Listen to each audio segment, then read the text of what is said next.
I'm Don Coughlin. I'm here to talk to you about saving a life. Now, you may have heard on the news, or you may have read somewhere, the question, what is someone's life worth? What is the price of a life? You may hear someone quote, oh, $1 million, $2 million, whatever. Or you may hear someone say, well, their net worth is worth this much money.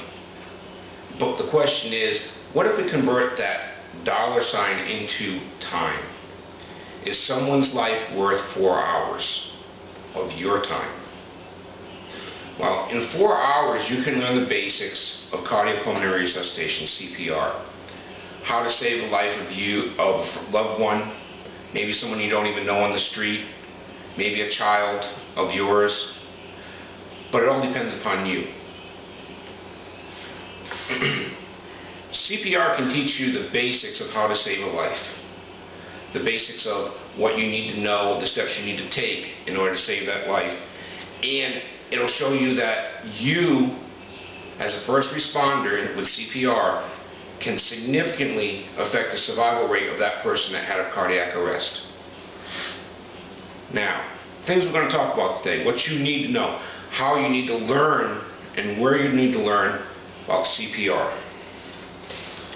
CPR evolved since the last 48 years from something very basic to something very complex, and has actually moved back towards a more basic form for the layperson. The basics of CPR revolve around the links in the chain of survival. The links in the chain of survival are early access to 911, CPR, early defibrillation with an AED, and advanced care, which would be the ambulance showing up with advanced life support.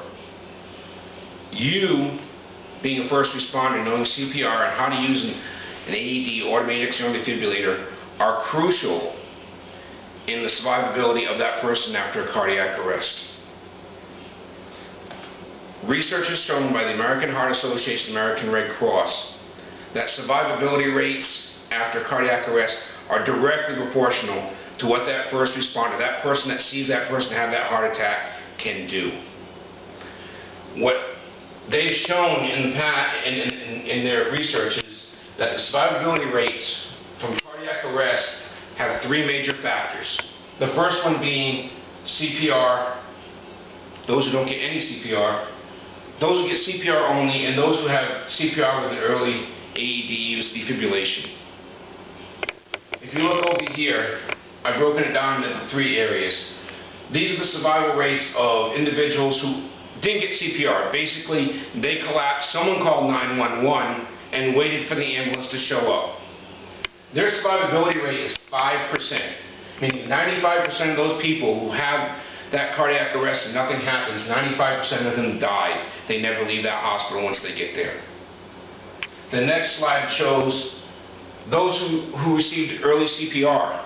That's it. That person phoned 911, got down there, and started CPR. That 5% chance of survival jumped to 30% just with someone doing early CPR. Now, if we move over, in the basic skill sets that you can learn with CPR is cardiac arrest survival rates with early CPR and early defibrillation, or AED use. AEDs are widespread throughout the country now. They're almost everywhere. Not only hospitals, but airports, government buildings, libraries. All these types of places all have AEDs in them. Next time you go through an airport or go somewhere with a public access area, look and you'll probably see one. But the most important thing is, for those people who had early CPR and early AED, which anyone can use, that survivability rate that was 5% with someone just calling 911 and waiting, jumps to 75%. That means 75% of the people are going to survive that cardiac arrest because you did something. So obviously the conclusion is the early CPR and early AED use, even by first responders, significantly increases survivability rates for cardiac arrest victims. Now, the next thing we need to look at is availability. The availability of CPR in the last few years has grown immensely.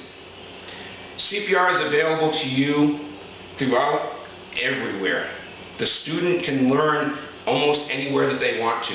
In their place of business, at work, on a college campus, even most local communities have a large CPR day to teach the layperson. It's free of charge. All you have to do is show up. You could even take you and your co-workers, take a morning off, go down there, learn CPR, and go and have lunch, and then go back to work in the afternoon. It'd be a great thing for your business. That way there, everyone around there knows CPR. Everyone can depend on someone else. Now, the things we've already looked at are, 1, the basic CPR, how you are vitally important to CPR. You are one of the most important links in the chain of survival. Without you, the rest of it doesn't matter, because that 5% is what matters, that 5% of survivability. The 75% gets washed away when you do nothing and you're basically there just standing there watching. It's a terrible thing to feel. I've seen this happen in the last 23 years as a medic, and it takes the heart out of people, of the bystander. How you can learn, as we said, go out, do that. There's even a course now where you can do it over the internet through the American Heart Association. You can sit at your computer and learn CPR, and then go down and get certified in CPR just by going down and pushing on the mannequin. It's simple, it's easy. Anyone can do this, and you can do this. So now we've seen 4 hours. That's what it takes for you to be a hero, to save someone's life, to save that child, that loved one, that parent, that child of yours that suddenly comes down and falls victim to cardiac arrest. So the question would be, and you've probably heard this from the old commercials, 4 hours of life. Lunch, $15. Gas to and from the CPR, $10. Saving that life is priceless. Thank you.